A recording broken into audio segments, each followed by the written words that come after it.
नमस्कार भाइयों। भूपेन गुप्ता जी ने कुछ बात कही। सज्जन भाई हम आपके बीच में अपनी बात कुछ रखना चाहते हैं। मैं घटनाक्रम से शुरू करता हूं। देश में सबसे पहला कोरोना का केस 30 जनवरी को केरल में हुआ। उसके बाद ध्यान हो 24/2 को ट्रंप अहमदाबाद आते हैं।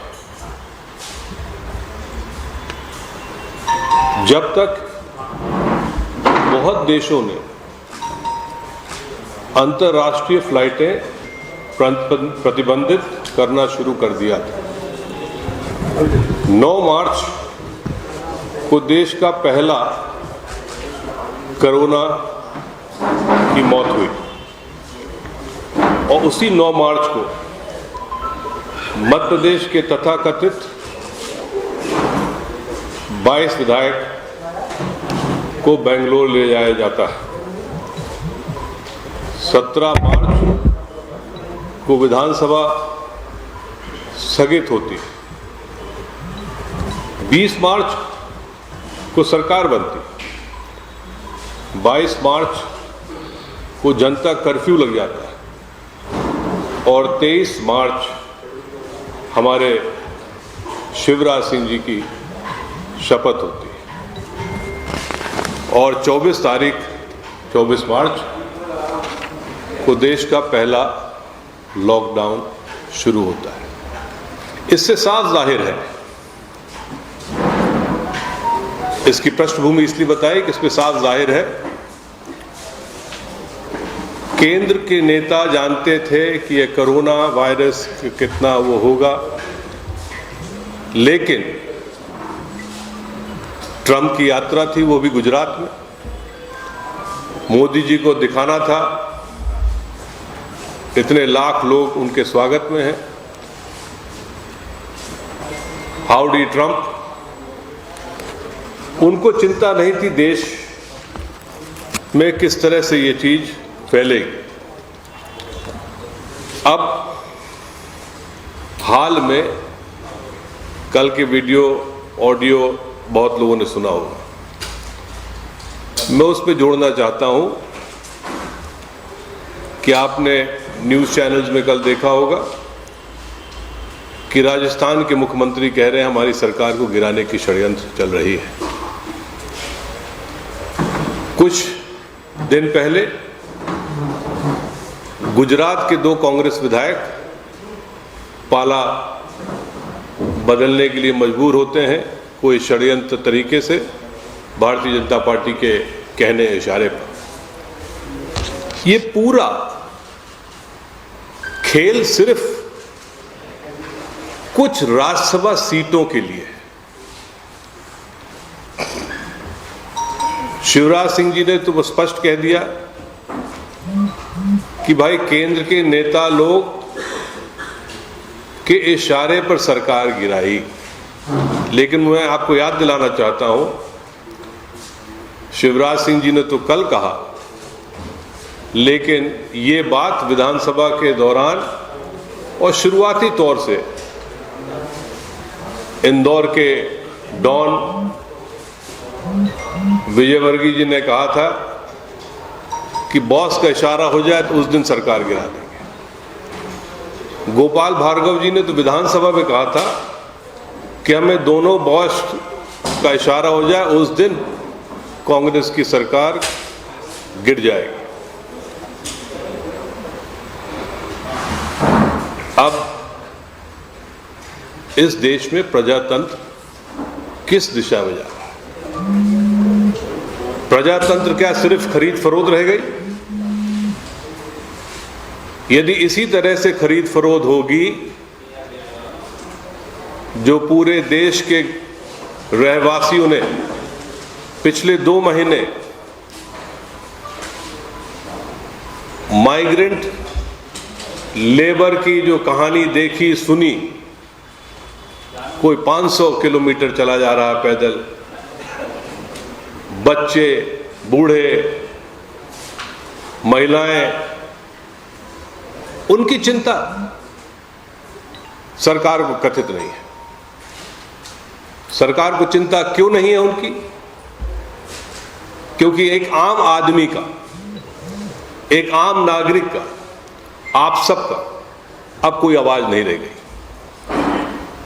शीर्ष नेता भारतीय जनता पार्टी की जानते हैं और उनकी सोच ये है कि आम आदमी से कोई मतलब नहीं,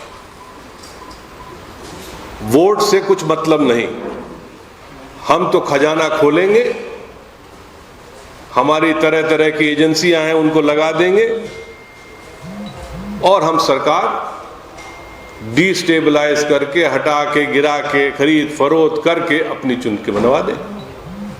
और यही षड्यंत्र मध्य प्रदेश में कमलनाथ जी के सरकार के साथ हुआ। कमलनाथ जी शुरू से कह रहे थे कि इसमें कुछ ऊपर का षड्यंत्र है, वो साफ उजागर हो गया कल के ऑडियो से, जो शिवराज सिंह जी ने कहा कि तुलसी सिलावट और सिंधिया की आवश्यकता थी। मैं क्या करूं, मैं बर्बाद हो जाऊंगा यदि नहीं जीतेंगे। क्या सिर्फ उनको कुर्सी में रहने के लिए ही वो चुने गए हैं? क्या राजनीति अब इस हद तक पहुंच गई, इस स्तर तक पहुंच गई है कि हमारी आपकी आवाज नहीं होगी? फिर चुनाव क्या रह जाएगा? और यदि इसी तरह चलता रहेगा तो ये देश, जिसकी आज़ादी की लड़ाई हमारे पूर्वजों ने लड़ी, 1947 में आज़ाद हुआ, वो कुछ दिन बाद किस दिशा और दशा में हो जाएगा, इसकी आज हम कल्पना नहीं कर सकते हैं।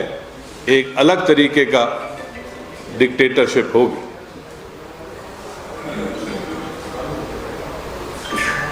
पूरे लॉकडाउन में हम सब चिंतित थे, हमने सब पालन किया, जो जो कहा गया उसका पालन किया, लेकिन अंत में मोदी जी ने क्या कह दिया? अब तो वतन तुम्हारे हवाले साथियों, अब आप आत्मनिर्भर हो, अब आपकी चिंता आप जानो। बड़े तरीके से अपना पल्ला झाड़ लिया। ये उदाहरण मैं इसलिए देना चाहता हूं कि आज तो हम शिवराज सिंह जी की ऑडियो की बात कर रहे हैं, मध्य प्रदेश की सरकार गिराने का षड्यंत्र जो हुआ। यदि इसी तरह चलेगा तो कुछ दिन बाद राजस्थान में भी यही कहानी हो जाएगी। और यदि राजस्थान में भी कहानी हो जाएगी, स्थापित हो जाएगा, साबित हो जाएगा कि इनको प्रजातंत्र की कोई रक्षा नहीं करनी, प्रजातंत्र के मूल्यों का, सिद्धांतों का कोई मतलब नहीं है और वो जो चाहेंगे वो कर सकते हैं। और यदि शिवराज सिंह जी ने कहा कि बर्बाद हो जाएंगे, सरकार बनने के बाद उन्होंने पहला कदम क्या उठाया? जो EOW के केसेस रजिस्टर हुए थे उनको वापस किया। बर्बाद क्यों हो जाएंगे?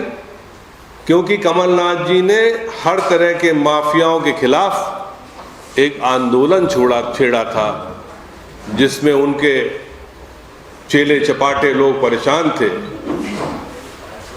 चाहे वो अवैध खनन का हो, चाहे घटिया दूध का हो, चाहे कॉलोनाइजर का हो, जो इस तरह से सब चीजें चल रही थी कमलनाथ जी के नेतृत्व में, वो सब शिवराज सिंह जी को बर्बाद करने वाली थी। हालत ये है कि बिना कैबिनेट के, बिना मंत्रिमंडल के, कोई पूरे मंत्रिमंडल के प्रस्ताव से, बिना विधानसभा में पारित किए बजट का उपयोग होना शुरू हो गया है। ये शायद संसदीय इतिहास में, खासतौर से मध्य प्रदेश में पहली बार ऐसा हुआ होगा जब चीज विधानसभा में न पास हो और उस पर भी खर्चा शुरू हो जाए। आपातकालीन की बात कहेंगे शिवराज सिंह जी, क्या दिक्कत है उनको मंत्रिमंडल विस्तार करने की? क्या डर समाया? मैं आपको अंत में इस चिंता पर डालना चाहता हूं कि प्रजातंत्र जिसके लिए हमारे फ्रीडम फाइटर्स ने, स्वतंत्रता संग्राम सेनानियों ने लड़ाई लड़ी, वो आज खतरे में। और यदि हम सावधान न हो जाएं, आने वाले समय में हम किस हालत में हो जाएंगे देशवासी, ये आपके ऊपर सोचने का विषय।